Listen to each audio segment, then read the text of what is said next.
ഞങ്ങൾ കല്ലു മാത്രം ഇട്ടു പോകുന്നവരല്ല.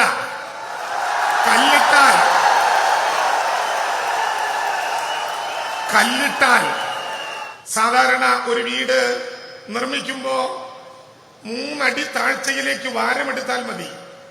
എന്നാൽ ഈ വീടുകൾ നിർമ്മിച്ചത് ഒരു ദുരന്തത്തിനും ഇനി ഈ വീടുകളെ, ഈ മണ്ണിനെ, മനുഷ്യനെ വിട്ടുകൊടുക്കരുത് എന്ന് നിർബന്ധമുള്ളത് കൊണ്ട് ഡിസാസ്റ്റർ എഞ്ചിനീയറിംഗിന്റെ സാധ്യത കൂടി പരിഗണിച്ചുകൊണ്ടാണ് 10 അടി താഴ്ചയിലേക്ക് കുഴിയെടുത്ത് പില്ലറുകെട്ടി അവിടെ തീർക്കുന്ന 410 ഭവനങ്ങൾ.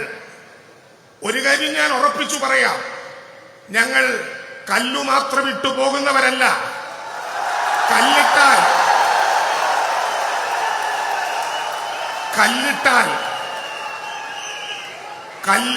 കല്ലിൽ കല്ല് വെക്കും, കല്ലിന്റെ മീതെ കല്ല് കെട്ടും, അതൊരു വീടാകും. അത് തീരുമാനിച്ച മനുഷ്യന്റെ കൈകളിലേക്ക് ഞങ്ങൾ സമ്മാനിക്കും.